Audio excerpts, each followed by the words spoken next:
जनता बहुत परेशान है।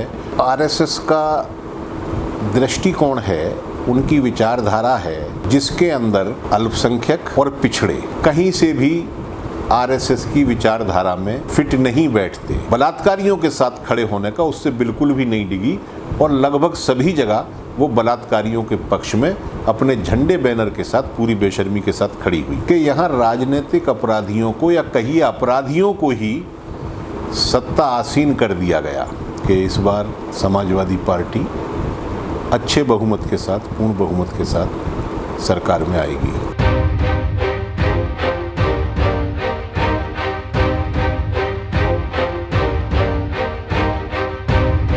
जय भाई, जैसे कि आप जानते हैं कि अब उत्तर प्रदेश में चुनाव आ रहा है, तो आपको क्या उम्मीदें हैं इस चुनाव से? हमें और हमारी पार्टी को चुनाव से बेहतर उम्मीदें हैं और हम लोगों का यकीन है कि इस बार समाजवादी पार्टी अच्छे बहुमत के साथ, पूर्ण बहुमत के साथ सरकार में आएगी। नहीं आएगी तो सही, लेकिन जैसे कि आपके जो समाजवादी पार्टी है या और भी अन्य दल हैं, तो विशेषकर समाजवादी पार्टी में कितना जोश है कि भाई, क्योंकि ये जो 5 साल हैं योगी सरकार के, मुझे ऐसा लगता है कि शायद किसी भयानक सपने से कम नहीं है।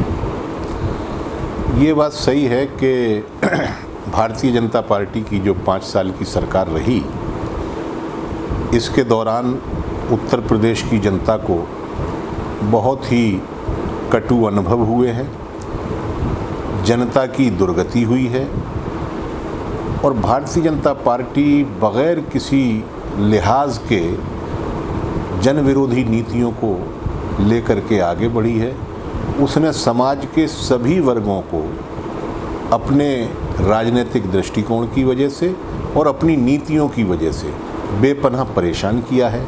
जनता बहुत परेशान है और समाजवादी पार्टी जनता की परेशानियों को लेकर पूरे 5 साल आवाज़ उठाती रही है।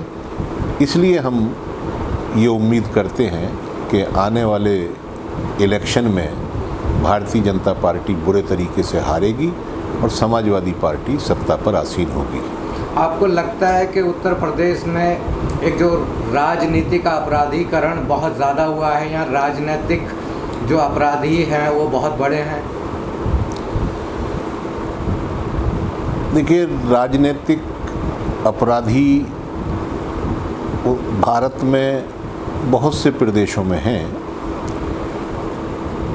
और सरकारें कहीं राजनीतिक अपराधियों से दूरी बना करके रखती हैं और कहीं कहीं उनका सहयोग भी लेती हैं। लेकिन उत्तर प्रदेश के अंदर जो एक बहुत ही अजीबोगरीब बात हुई वो ये कि यहाँ राजनीतिक अपराधियों को या कहीं अपराधियों को ही सत्ता आसीन कर दिया गया और उन्होंने उससे भी बढ़कर के कमाल ये किया कि जो उनके ऊपर संगीन मुकदमे चल रहे थे, दर्जनों के हिसाब से, उन्होंने अपने वो मुकदमे वापस लिए।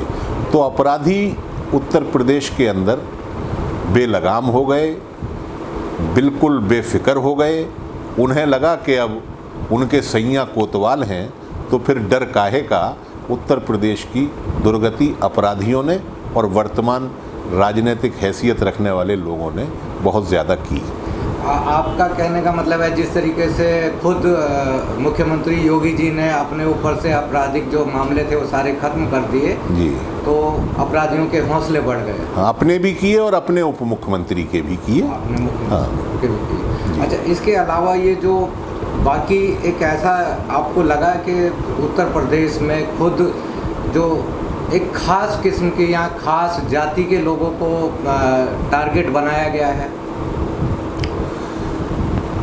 देखिए, वो तो आरएसएस का दृष्टिकोण है, उनकी विचारधारा है जिसके अंदर अल्पसंख्यक, दलित और पिछड़े कहीं से भी आरएसएस की विचारधारा में फिट नहीं बैठते और जो आरएसएस के सपनों का हिंदुस्तान है उनमें इन वर्गों की कोई जगह नहीं है। तो किसी ख़ास जाति को नहीं बल्कि सभी कमज़ोर तबके के लोगों को और अल्पसंख्यकों को आरएसएस और भारतीय जनता पार्टी हमेशा से टारगेट करती है। सत्ता में पहुंचने के लिए उनका वोट ज़रूर लेती है, लेकिन नीतिगत मामलों में वो उन्हें टारगेट करती ही करती है। जैसे उत्तर प्रदेश में आपने देखा होगा सर, किस तरीके से अपराध हों, जैसे बलात्कार हुए दलित लड़कियों के, गरीब पिछड़े लड़कियों के जो बलात्कार हुए हैं, और उसके बारे में फिर कुछ ऐसा खास नहीं नज़र आया। देखिए, उत्तर प्रदेश में ही नहीं बल्कि पूरे देश के अंदर ये बड़ी हैरानी की बात है कि जहाँ भी बलात्कार की घटनाएं हुई और वो प्रकाश में आईं, जिनका मुद्दा देश के पैमाने पर बना, वहाँ लगभग सभी जगह भारतीय जनता पार्टी मय झंडा बैनर के बलात्कारियों के पक्ष में खड़ी हुई। चाहे वो दलितों की बेटियों के साथ बलात्कार हुआ हो, चाहे पिछड़ों की बेटियों के साथ बलात्कार हुआ हो, चाहे अल्पसंख्यकों की बेटियों के साथ बलात्कार हुआ हो, और चाहे वो किसी हद तक अगर किसी अपर कास्ट की लड़की के साथ भी बलात्कार हुआ है, तो बीजेपी अपनी जो उसका कमिटमेंट है बलात्कारियों के साथ खड़े होने का, उससे बिल्कुल भी नहीं डिगी और लगभग सभी जगह वो बलात्कारियों के पक्ष में अपने झंडे बैनर के साथ पूरी बेशर्मी के साथ खड़ी हुई। अच्छा, विशेषकर इसमें ये देखें कि कुछ लोगों को और भी ज़्यादा खास तरीके से टारगेट बनाया गया, जैसे कि आप ही के पार्टी के हैं आज़म खां। तो आज़म खां को बहुत ज़्यादा ही इन्होंने जैसे ऐसा चाहते हैं कि वो जेल में ही रहें। अब उनके चाहने से तो नहीं होगा।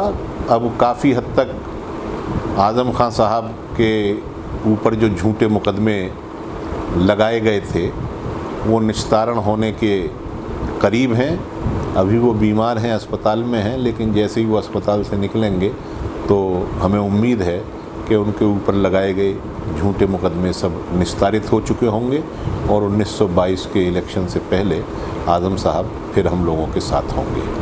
अच्छा जावेद भाई, एक चीज़ और बताइए कि किस तरीके से इसमें देशद्रोह का जो एक केस है कि वो किस तरीके से सभी वर्गों के खिलाफ ये सरकार, उत्तर प्रदेश सरकार इस्तेमाल कर रही है? देखिए, जो हमारे जैसे हाथरस का केस, संवैधानिक व्यवस्था है, उसके अंदर देशद्रोह नाम की कोई या राष्ट्रद्रोह नाम की कोई चीज़ है नहीं जिसके लिए किसी को दंडित किया जा सके।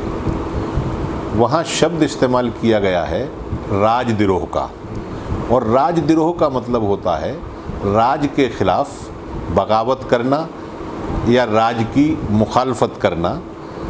तो राजद्रोह को बीजेपी के लोग देशद्रोह या राष्ट्रद्रोह बताते हैं, जबकि कहीं भी देशद्रोह या राष्ट्रद्रोह की बात नहीं होती, वो बेसिकली राजद्रोह की बात होती है।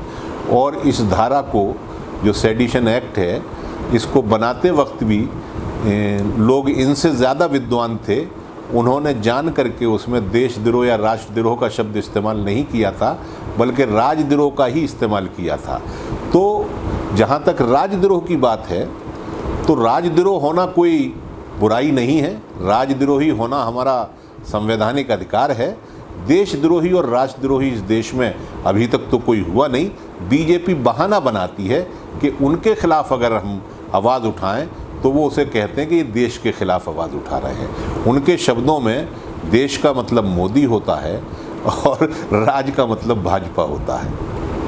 अच्छा, मुझे एक और अंत में एक चीज़ और बता दीजिए जावेद भाई कि किस तरीके से जो अब आने वाला पॉलिटिकल सिनारियो है ये काफ़ी बदल चुका है। पिछले 5 सालों में एक नई दलित पार्टी है, ये आज़ाद समाज पार्टी है, और भी छोटे छोटे दल हैं, और कांग्रेस भी है, समाजवादी है, बीएसपी है। तो ऐसे हालत में क्या होता है कि वोट जितना छितरता है, जितना बढ़ता है, उसका ज़्यादा से ज़्यादा फ़ायदा भाजपा को होता है। तो वैसी स्थिति में मतलब क्या कोई रणनीति है?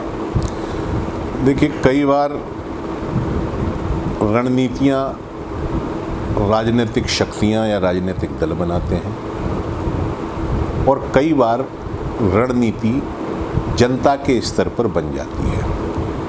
हमारे देश में राजनीतिक विश्लेषकों का अब तक यही मानना रहा था कि वोट के बंटवारे से भारतीय जनता पार्टी पिछले कुछ वर्षों में सत्ता तक पहुंची है, लेकिन पश्चिम बंगाल के विधानसभा के चुनावों का जो नतीजा आया उसके बाद ये संभावना भी बड़ी बलवती हुई है देश के अंदर कि पार्टियों के स्तर पर भले ही लगे कि वोट बट जाएगा, लेकिन जनता अपने स्तर पर एकजुट होकर के भारतीय जनता पार्टी को हराने का फैसला कर सकती है।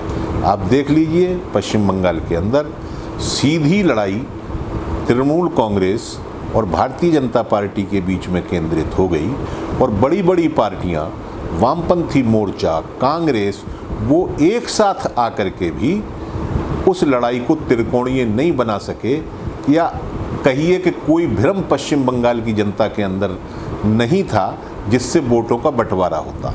मुझे पूरी उम्मीद है कि आने वाले विधानसभा के चुनाव में उत्तर प्रदेश में जनता भी उसी अक्लमंदी का सबूत देगी जिस अक्लमंदी का सबूत पश्चिम बंगाल की जनता ने दिया था। चलिए, बहुत बहुत शुक्रिया भाई आपका। Thank you.